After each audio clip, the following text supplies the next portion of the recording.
If you had Bell's palsy or a stroke with facial weakness or facial nerve injury from trauma and you're trying to recover, I know you're working hard at it, but there are five mistakes I see people make all the time that keep them from recovering and slow down their progress. I'm Christina. I'm a speech language pathologist and facial recovery coach.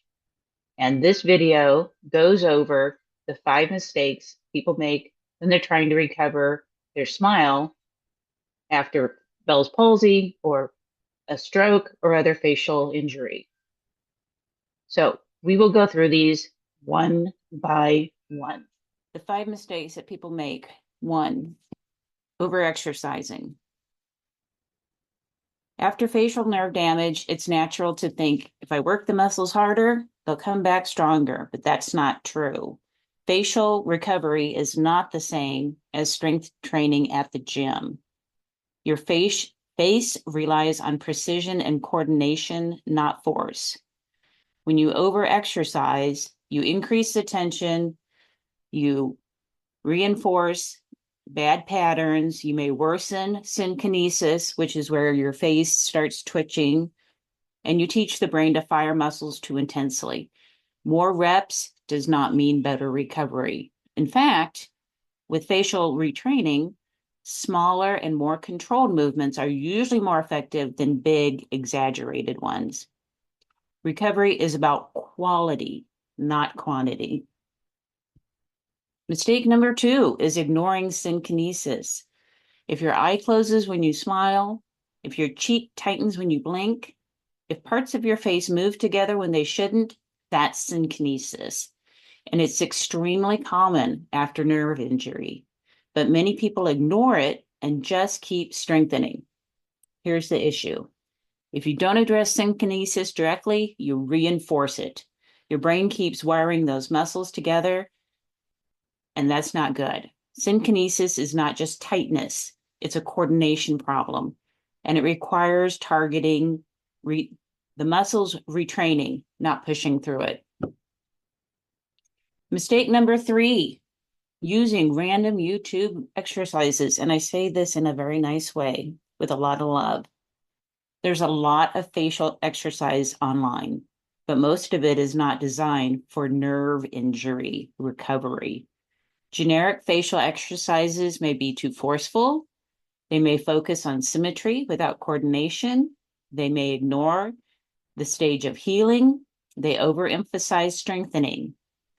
Facial nerve damage recovery is highly individualized.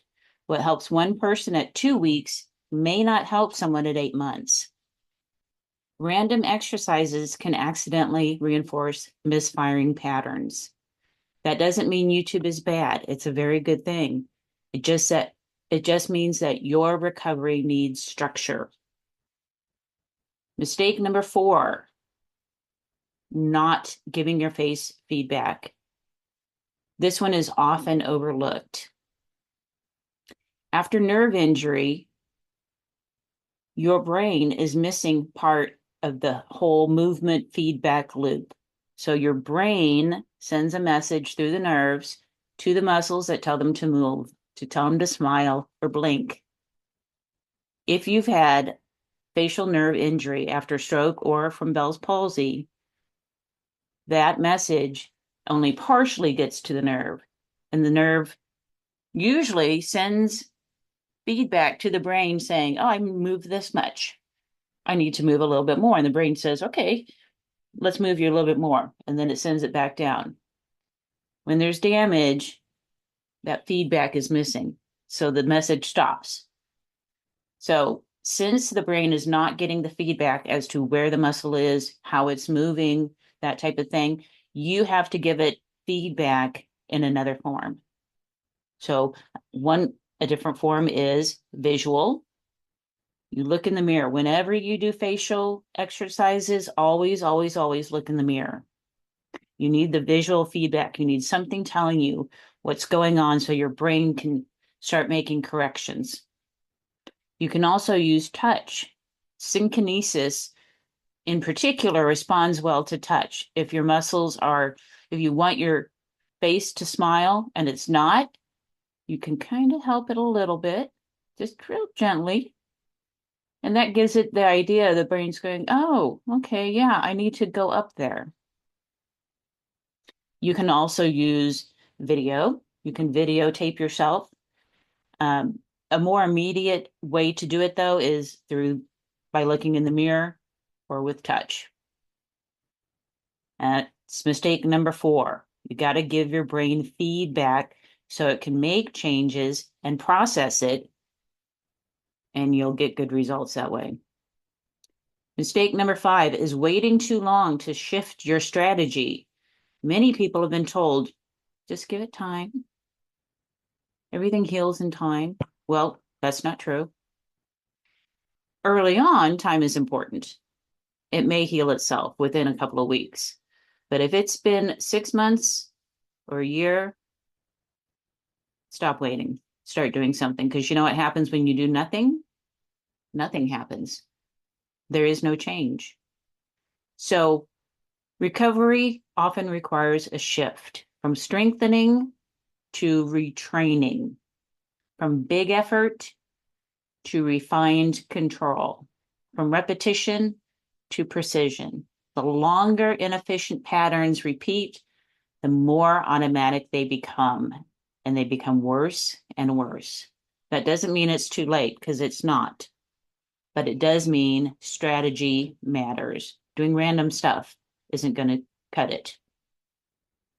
So to wrap it up, the biggest 5 mistakes I see are overexercising, ignoring synkinesis, using random unstructured exercises, not giving yourself feedback, and waiting too long to change your approach. If you recognize yourself in any of these, you're not alone. Most people make at least one of them. I have probably made all of them. Recovery after facial nerve damage isn't about trying harder. It's about training smarter. If you're months or years or decades out and you're feeling stuck, that's exactly who I work with.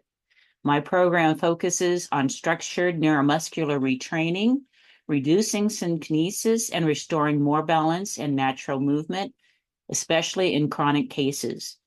I'll leave more information below if you'd like to explore that.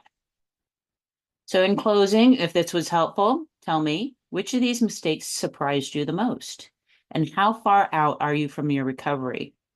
You're not behind. You may just need a more targeted plan. Thank you.